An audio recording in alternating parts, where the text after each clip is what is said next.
Num momento estamos muito bem, no outro sentimos uma necessidade enorme e incontrolável de comer um snack que não é propriamente nutritivo. Acabámos de comer há pouquinho tempo e não temos fome nenhuma, mas não nos conseguimos abstrair dessa vontade. Vamos comer só um bocadinho e acabamos a comer o pacote inteiro.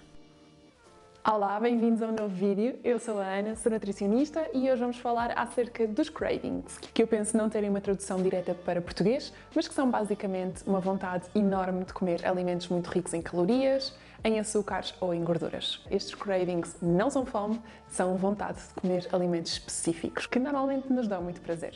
E imagino que, uma vez que clicaram no título deste vídeo, têm estes cravings de forma mais ou menos frequente, certo? Quero já assegurar-vos de que é perfeitamente normal, e é tão normal que 90% das pessoas referem sentir estes cravings. E porquê é que sentimos esta necessidade tão grande de comer estes alimentos? Existem 3 razões principais. Sentimos esses cravings por causa do alimento em si, sentimos esses cravings por causa de nós próprios ou de alguma coisa que não esteja tão bem nesse dia ou nessa hora em que os sentimos, e sentimos esses cravings por causa do ambiente que nos rodeia. Então, em relação ao alimento em si, sabemos que muitas vezes essas vontades surgem por alimentos que são extremamente ricos em gorduras, em açúcares, em sódio e bastante ricos também em energia. Então, e porquê que sentimos essas vontades em relação a esses alimentos e não em relação a outros alimentos mais saudáveis? Basicamente, porque fisiologicamente nós fomos feitos para sobreviver, para manter a espécie. E esses alimentos muito ricos em energia, muito ricos em açúcares, muito ricos em gorduras, davam-nos a energia necessária para nos podermos manter saudáveis e sobreviver a condições mais adversas. Portanto, essa motivação que nós temos para comer esses alimentos mais calóricos dava-nos muito jeito numa altura em que a alimentação era escassa. Hoje em dia já temos tanta abundância de alimentos no geral, pelo menos nos países mais desenvolvidos, que esses mecanismos já não fazem muito sentido, mas eles continuam lá.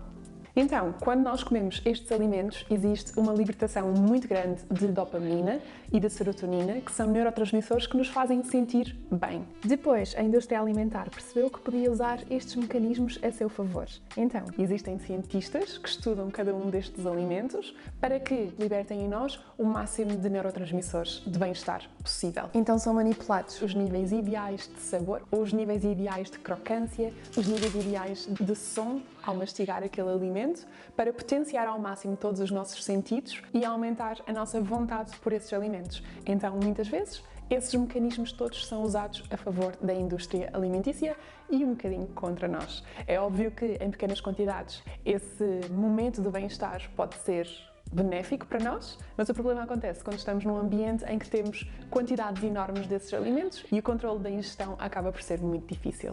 Depois, como estes alimentos são mais processados, ou seja, são mais refinados, têm uma textura muito mais consistente, o que também é uma coisa que nos faz querê-los, porque sabemos exatamente o que esperar deles, enquanto que, quando vamos comer uma maçã, não sabemos bem se ela vai ser farinhenta, se ela vai ser ácida, se ela vai ser mais doce, menos doce, mas aqui nós sabemos, e sabemos exatamente com o que contar. Portanto, isso acaba por ser um ponto bónus em relação a outros alimentos mais naturais. Outra razão para exagerarmos no consumo destes alimentos é o facto de eles serem extremamente densos em termos de energia, eles serem extremamente ricos, extremamente concentrados em termos de energia. Então nós temos ali um período em que estamos a comer, mas ainda não estamos completamente saciados. E passado uns 20 a 25 minutos, aí sim nós sentimos a saciação. Ou seja, nós ouvimos os neurotransmissores e as hormonas que são libertadas pelo nosso sistema gastrointestinal que nos dizem ao cérebro que já comemos o suficiente. Só que, até isso acontecer, a nossa tendência é para continuar a comer. E é completamente diferente comer 20 minutos de uma refeição completa, natural, pouco processada, ou 20 minutos de uma refeição que é extremamente processada e extremamente concentrada em calorias. Portanto, naqueles 20 minutos da refeição saudável, nós vamos acabar por comer 400, 500 calorias, e na outra refeição podemos facilmente chegar às 1500 ou 2000 calorias, que é o que muita gente precisa num dia. Depois, como esses alimentos nos incentivam a comer mais, quando ignoramos constantemente essas mensagens de saciedade, acabamos por criar um desequilíbrio hormonal entre as nossas hormonas que nos dizem que estamos saciados ou que nos dizem que estamos com fome. E acabamos por ter um aumento muito grande das hormonas da fome e uma diminuição muito grande das hormonas da saciedade. Ok, agora, o que é que tem a ver connosco diretamente e não com o alimento que nos faz querer comê-los? Existem muitos fatores do dia-a-dia que nos fazem ter tendência a ter mais cravings ou mais vontades de comer. Um deles é o stress. Existem muitos estudos que nos mostram uma relação entre o stress e a ansiedade e a vontade de comermos estes alimentos mais ricos em calorias, em gorduras e em sal. E vocês provavelmente não precisam de ver estes estudos para saber que efetivamente é o que acontece.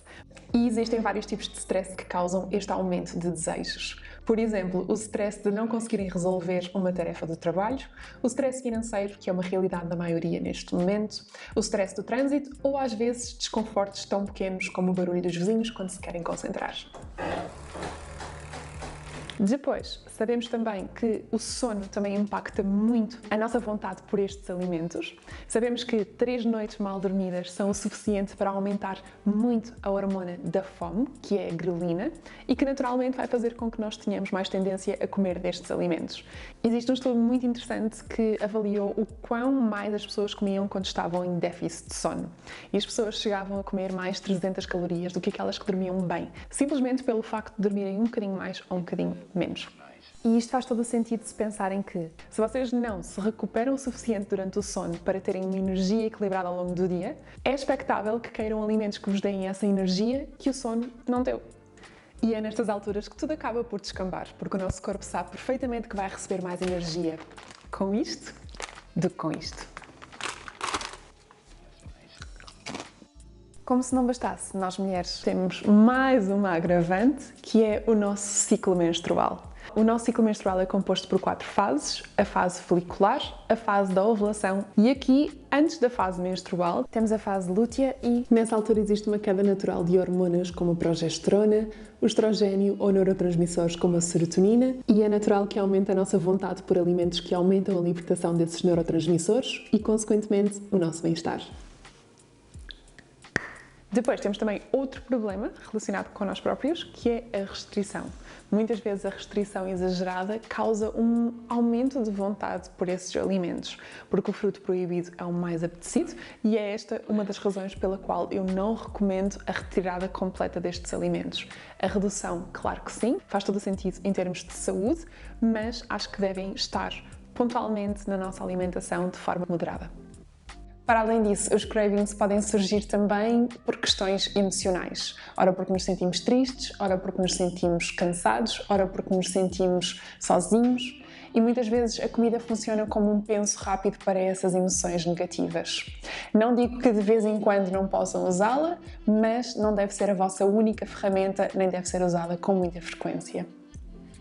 Depois, o problema pode não passar só por nós, ou só pelo alimento em si, pode passar também pelo ambiente. E hoje em dia nós vivemos em sociedades com ambientes altamente obesogénicos. Ou seja, são ambientes que propiciam extremamente o aumento do peso. Ora, porque temos uma oferta enorme de alimentos diferentes, com sabores maravilhosos e texturas maravilhosas, ora porque os temos constantemente em nossa casa e existem constantemente aqueles gatilhos que nos fazem querer comer mesmo quando não temos fome. Sempre que vamos à cozinha, sempre que vamos à despensa, vemos os alimentos, cheiramos os alimentos, lembramos-nos dos alimentos e aí é muito mais difícil moderar o consumo. O que nós temos de fazer é tentar diminuir os gatilhos, ou seja, diminuir as vezes que nós vemos, que cheiramos os alimentos para os comermos efetivamente quando temos vontade e não sempre que há esse gatilho, porque nos ambientes em que nós vivemos hoje em dia esses gatilhos são extremamente frequentes e não podemos ou não devemos comer esse tipo de alimentos sempre que houver esse gatilho. Resumindo, estes alimentos vão continuar a existir, nós vamos continuar a estar expostos a eles, mas devemos tentar, se queremos efetivamente comer de forma mais saudável ou se queremos gerir o nosso peso, devemos tentar reduzir a exposição a estes alimentos, porque até certo ponto nós conseguimos dizer que não, mas chega ali um momento em que o nosso cérebro fica completamente saturado de dizer que não a uma coisa que até gostava de comer e acaba por ceder. Não tem qualquer problema se acontecer pontualmente, mas não queremos que isso aconteça todos os dias, a toda a hora. Agora, como eu já disse, a restrição total não funciona. Queremos só moderar o consumo desses alimentos, não deixando de os comer completamente. Depois, devemos também manter-nos saciados, garantir que temos refeições ricas, que nos saciam, que nos satisfazem também, em termos de sabores, em termos de quantidade, em termos de texturas, garantir que temos todos os nutrientes de que precisamos e que não sobrevivemos só à base de café. Então, mantenham-se nutridos, durmam bem, foquem-se também no vosso bem-estar psicológico e emocional e não vão ter problemas com os vossos cravings ocasionais. E é isto por hoje, espero que tenham gostado do vídeo e que o facto de conhecerem melhor estes cravings vos ajude a controlá-los também melhor. Obrigada por assistirem e vemo-nos no próximo vídeo. Tchau!